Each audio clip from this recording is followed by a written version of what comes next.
Seguimos en Bravísimo, llega el momento de un tema muy interesante, la depresión de los adolescentes. Para eso tenemos a un experto, Rodrigo Córdoba, que es psiquiatra y médico especialista en psiquiatría por la Universidad del Rosario. Bienvenido. Caballero, ¿cómo está? ¿Cómo estás? ¿Cómo Mónica Hernández, ¿se la conoce? ¿Cómo estás? Sí, ¿Cómo nos te ha ido? conocíamos. Estábamos Sí, ya hace rato. tratando este tema para hacerlo muy fluido, muy aterrizado para que la gente en casa que tenga este problema, porque fíjate el dato, Mónica, 4 de cada 10 colombianos adolescentes tienen alguna patología de salud mental, Rodrigo.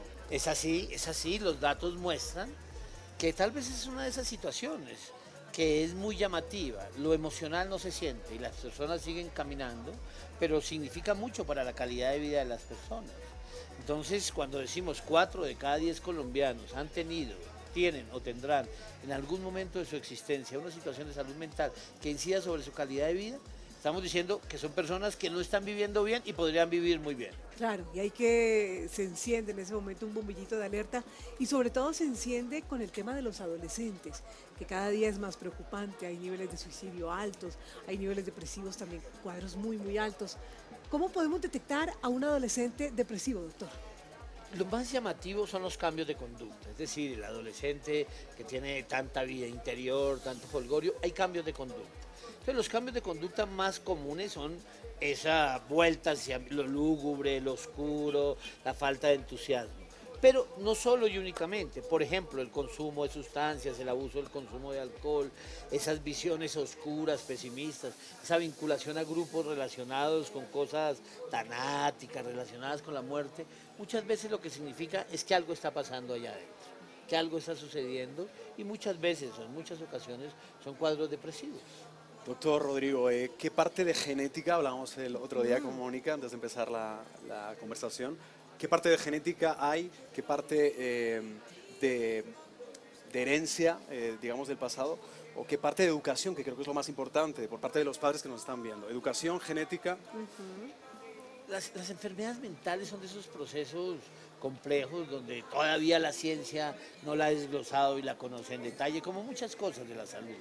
Entonces vemos que en las enfermedades mentales existe una carga biológica básica, que es lo que tú dices que es la genética, que termina codificando, organizando el cerebro de una manera particular, que esa carga genética se va construyendo un ropaje, que es lo que nosotros llamamos la personalidad.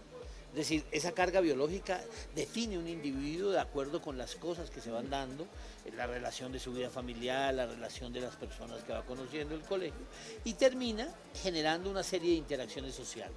Entonces, esa ecuación, lo biológico, Sí. la personalidad y los fenómenos sociales, es lo que traen un desequilibrio, una forma de funcionamiento Claro. de la enfermedad. Claro, Doc. Entonces, la tristeza, para ir como redondeando un poquito el tema para que los padres lo tengan muy claro.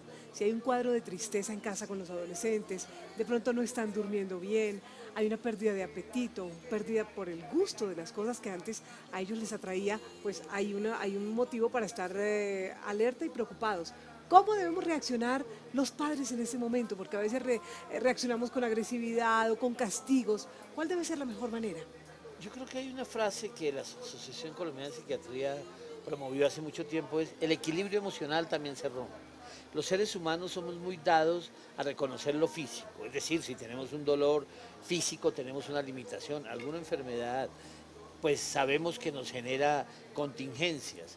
Pero lo emocional no lo reconocemos. Lo primero que pueden hacer la familia es pensar que lo emocional también existe, que los cambios de conducta, que esas conductas extrañas, exageradas, de riesgo, temerarias, aún hablar de la muerte persistentemente, el consumo de sustancias, no es una cosa caprichosa, no es una cosa de que el muchacho quiere hacerlo, la chica quiere hacerlo por llamar la atención, como a veces dicen, sino que algo está sucediendo en él y hay que orientar. Primero, pues intentar abordarlo en el mundo básico, en el mundo íntimo de la familia y después intentar mirar más adelante, es decir, buscar quién puede ayudar, con quién puede tener una relación más neutra y en eso estamos los psiquiatras, los psicólogos clínicos. Has hablado de un tema muy importante, el llamar la atención en los adolescentes. Hablamos del riesgo suicida, que es realmente muy preocupante. Cuéntanos este dato, porque las cifras hablan en Colombia de muchísimo suicidio en este país.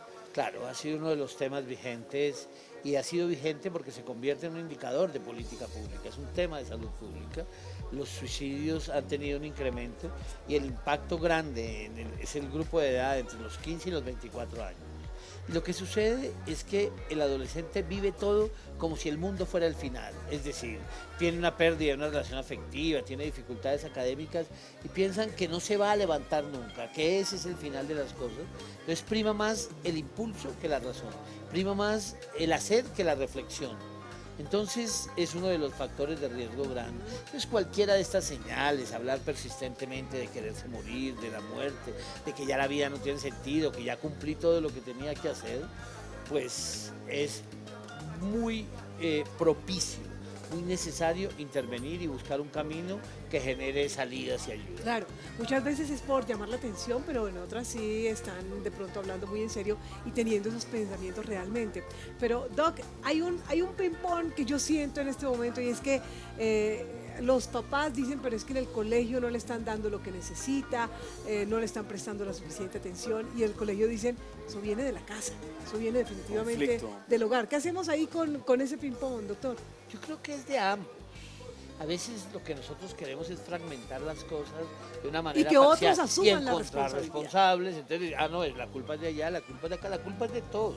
El primero es la persona que tiene que identificar y asumir que está pasando un momento distinto, un momento complejo. Entonces, reconocerse en sí mismo que algo está sucediendo es un punto de partida. Y lo segundo es que todos tienen que poner algo de su parte. Sin lugar a dudas, el proceso de la vida familiar es fundamental, es definitivo, el generar clima de confianza, poder hablar de las cosas. El proceso de la vida académica, el adolescente en el mundo del colegio, muchas veces es sometido a maltratos, a burlas, a reproches, aún dificultades en el funcionamiento académico, que cada vez nos damos cuenta. Todo esto es uno de los trabajos de Barcelona, muestra que todos esos fracasos escolares del grupo del Val d'Hebron, muestra que muchas veces los fracasos escolares es el reflejo de situaciones emocionales. Y todos nos ensañamos que hágale, lo castigamos, y a lo mejor algo está pasando en él. Entonces, antes de la visión impositiva, dura, tenemos que pensar que un momento de tristeza, un momento de ansiedad, como lo hemos vivido todos, nos limita en muchas de las actuaciones de nuestra vida. Qué interesante todo lo que nos cuenta nuestro psiquiatra. El tema de la automedicación, creo que hay un gran error, porque hay gente que se automedica, incluso los padres no van a un psiquiatra. Hay medicinas alternativas. ¿Qué opinión tienes de esas medicinas alternativas naturales que están llegando ahora también en nueva generación, Rodrigo? Guardo el mayor respeto, hay una orientación muy grande en el mundo por querer tener cosas que la gente llama naturales. Soluciones rápidas, ¿no? Eso, mágicas. Es decir, es una manera de no aceptar, porque el problema de la depresión es que todo el mundo cree que son flaquezas de la voluntad. Es decir, ponga de su parte, usted tan bonito, usted tan inteligente, usted tan listo, ponga de su parte. Y no es que no quiera, es que no puede.